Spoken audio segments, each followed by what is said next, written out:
Good evening, ladies and gentlemen. Semenya took to the polls on Saturday, where the Barisan national candidate Zakaria Hanafi secured the state seat with a majority of 1,914 votes ahead of his closest contender, Muhammad Aiman Zainali from Pakatan Harapan. It was a close fight, with Barisan crossing the post at just 50.44% of the vote share. The other two contenders, PSM's Nik Aziz Abdul and independent Kwan Chi Heng, lost their deposits, securing less than 850 votes each.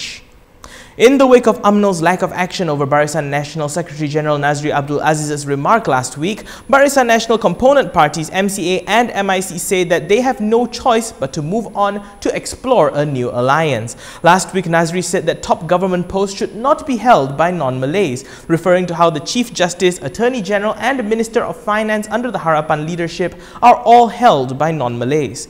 The two parties released a joint statement today signed by both MCA President Wee Ka Seong and MIC President S.A. Vigneswaran. While there was no explicit mention of either party wanting to quit BN, a high-ranking leader close to MCA and MIC's negotiations told Malaysia Kini that they are exploring the option of actually kicking Umno out of the coalition.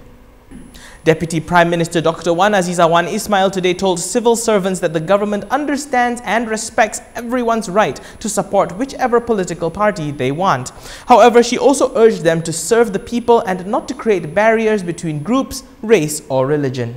Saya ingin mengingatkan sebagai seorang pejabat awam, tuan-tuan dan puan-puan, hendaklah mengetahui batas-batas perhubungan dalam komunikasi serta mematuhi etika penggunaan media sosial. Walaupun untuk mempertahankan diri, jangan sesekali membalas kritikan netizen dengan bahasa yang kurang sopan.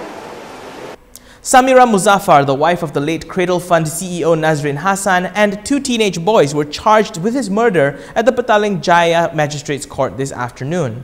They were charged under Section 302 of the Penal Code for murder, together with an Indonesian national who is apparently still at large.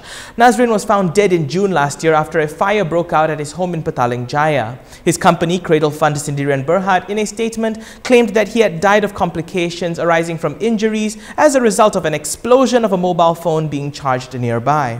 However, the police reclassified the case as murder after Fire and Rescue Services Department investigators found traces of petrol inside the bedroom. Right now, the order of the Magistrates Court is that this case shall be transmitted to the High Court forthwith. So we are just waiting when the prosecution will tender a charge at the High Court, and when the High Court will fix a date for this case to be mentioned there.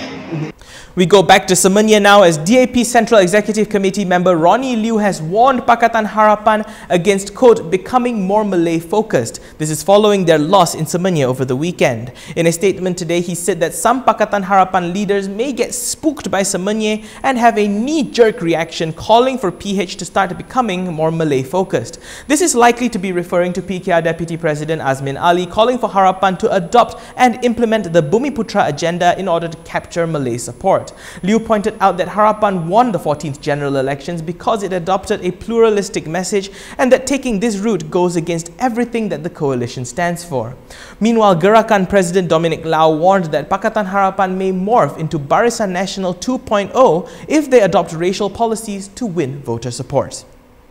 That is all from me, ladies and gentlemen. For more stories, you can go to KiniTV.com. Please don't forget to hit like, share, comment, follow and subscribe. I'm Daniel Anthony. Thank you for watching.